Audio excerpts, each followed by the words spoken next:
नमस्कार आदाब, मैं सदर सैफी और आप देख रहे हैं हमारा खास बुलेटिन। आइए देखते हैं देश व प्रदेश से जुड़ी आज की कुछ खास खबरें। और इधर बुलडोजर एक्शन पर सरकार को सुप्रीम कोर्ट ने खरी खोटी सुनाई है। बता दें कि अपराधियों और अवैध निर्माण को लेकर बुलडोजर एक्शन काफ़ी पॉपुलर है। उत्तर प्रदेश में योगी सरकार के बाद देश की कई राज्यों में क्रिमिनल्स के खिलाफ नकेल कसने के लिए बुलडोजर एक्शन को अपनाया गया।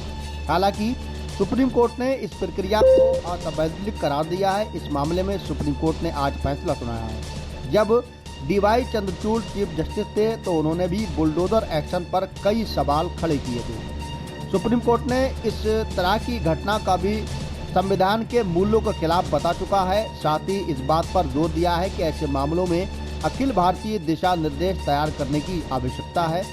आज इस मामले में फैसला जस्टिस BR गवाई ने KV विश्वनाथन की बेंच में सुनाया।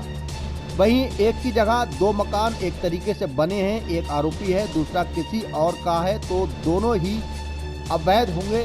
केवल आरोपी के मकान को अवैध नहीं कर सकते, सुप्रीम कोर्ट का ये आदेश। वहीं जस्टिस गवाई ने कहा कि एक दिन में नहीं बनता है कानून, वहीं सालों से मेहनत से मकान बनता है। अगर परिवार में अगर बेटा आरोपी है तो पिता खामियाजा कैसे भुगत सकता है।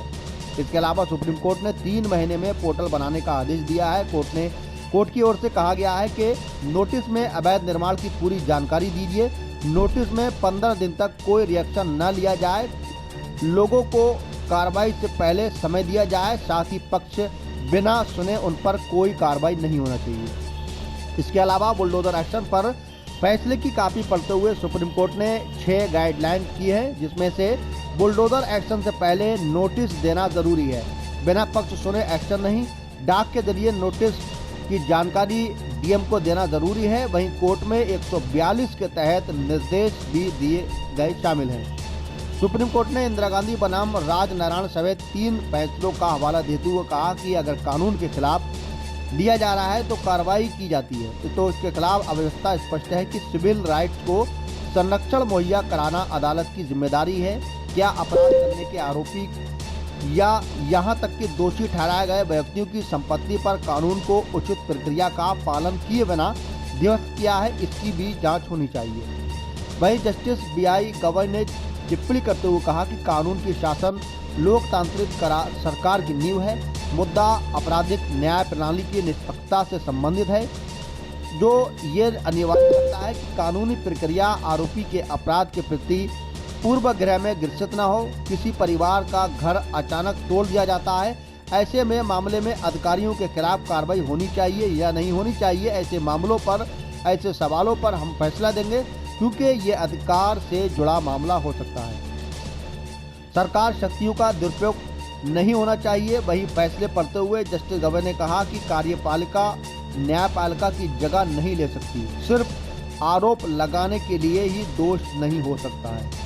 बिना मुकदमे के घर तोड़कर सजा दी जा सकती है। वहीं गाइडलाइन पर उन्होंने विचार किया है कि हम अवैध तरीके से घर तोड़ना तो मुआवजा मनमानी करने वाले अपराधियों पर एक्शन की जरूरत हो सकती है। बता दें कि 6 नवंबर को फैसले में सुप्रीम कोर्ट के कानून के शासन के तहत पूरी तरह से अस्वीकृत है। सुप्रीम कोर्ट ने बताया कि कानून के शासन के तहत बुलडोजर न्याय पूरी तरह से अस्वीकार्य है, क्योंकि नागरिकों की आवाज़ को उनकी संपत्ति नष्ट करने की धमकी देकर नहीं दबाया जा सकता।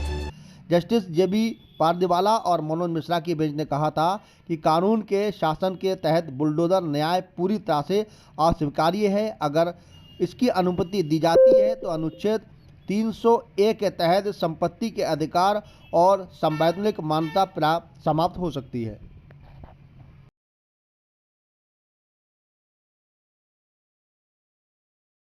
देश व प्रदेश से जुड़ी हर खास खबर के लिए हमारे चैनल को सब्सक्राइब, लाइक व शेयर भी करें।